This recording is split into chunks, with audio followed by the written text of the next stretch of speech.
그 가끔 환자들이 이런 질문을 많이 해요. 인공관절을 하는데 인공관절이 한 사이즈냐고 아니면 나한테 그렇죠? 나한테 궁금해요. 내 무릎에 맞는 사이즈냐고.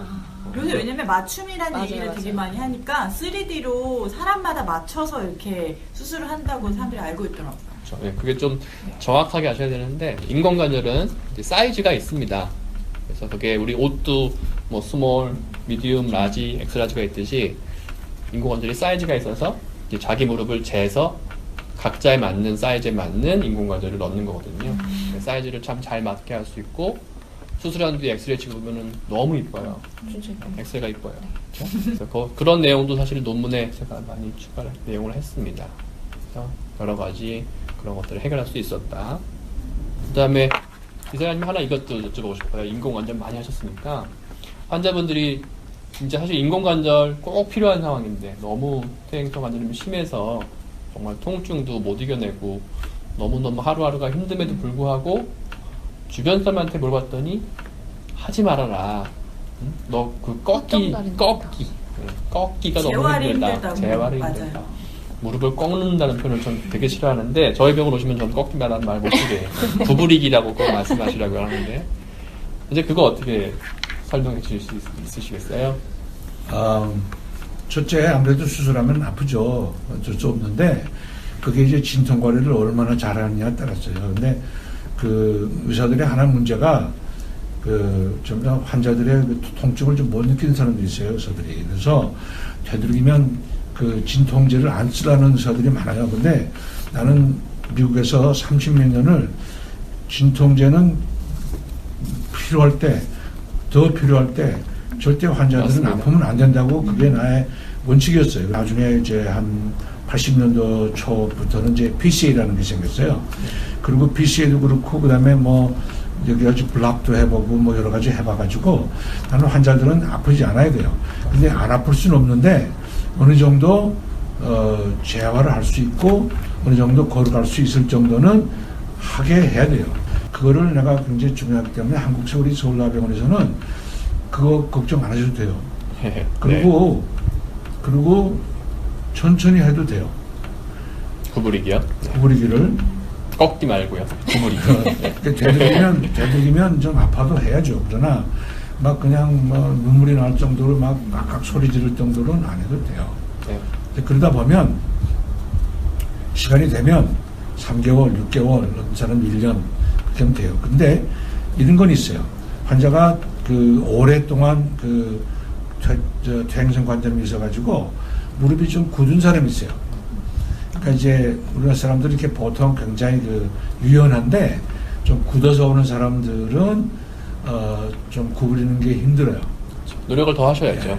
그만큼. 그래서 저희가 임상적으로 이제 외래를 보면 보통 한 3개월에서 6개월쯤 되면 대부분 분들이 잘 구부리시는데 좀 조바심이 있으신 것 같아요. 환자분들 보면 이제 한 달도 채 안 됐는데 안 되니까. 그때는 어떻게 보면 저희가 보기에는 당연한 건데 근데 그때 안 하면 굳어질까봐. 조바심이죠, 네. 이게.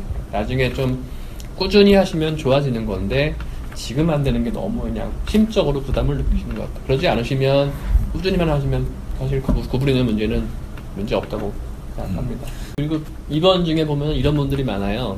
한국 아주 할머니들 특히 옛날에 왜 그런지 모르겠는데 진통제를 많이 맞으면 뭐가 나쁘다 몸에. 내성 생긴 거. 그렇죠? 진통제. 그래서 정말 수술한 첫날 너무너무 아픈데 막 나는 참아야 돼 이런 분들 많이 계세요. 그런 생각 좀 버리시면 좋겠어요. 아까 이사장님 말씀대로 통증이 있으면 그것이 몸을 더 경직되게 해서 재활도 방해하고 그래서 더 단점이 많지. 꼭 초기에 아플 때는 진통제를 적절히 써가면서 재활을 하시는 것이 좋을 텐데 좀 인식이 바뀌었으면 좋겠습니다. 그 진통제는 내성이 생기지 않아요?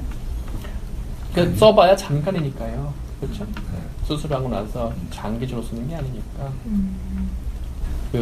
잠깐 말씀하셨지만 이제 통증에 대한 관리 방법도 많이 발전을 해서 이전에는 수술하고 나서 수술한 뒤에 통증이 생기면은 거기에 대해서 약을 줬다면 요새는 수술 전부터 프리엠티브라고 하는데 수술 전부터 이 환자의 통증을 느끼는 정도를 낮추기 위해서 약을 쓰기도 하고요.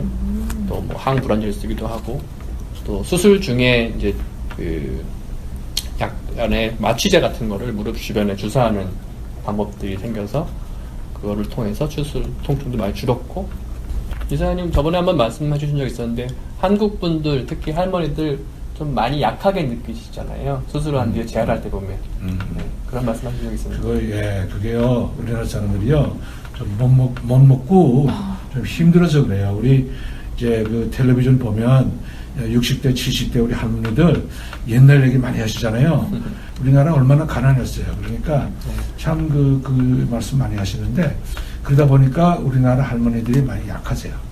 실제로 보면은 너무 근육이 없으셔가지고, 그리고 또 제가 몇 번 느낀 건데 운동이란 걸 해보신 경험이 없으시니까요. 근데 일은 많이 하시잖아요. 그렇죠. 옛날에 일 많이 하시면서 이제 일로 생긴 근육이 본인에게는 굉장히 큰 근육이라고 생각하셔서 이제 운동이 필요합니다 말씀하시면 나 일 많이 한다고 하시는 분들 굉장히 많죠. 그래서 재활할 때 조금 그런 문제가 있는 것 같아요. 좀 운동을, 사실 재활이 수술한 게 굉장히 중요하잖아요.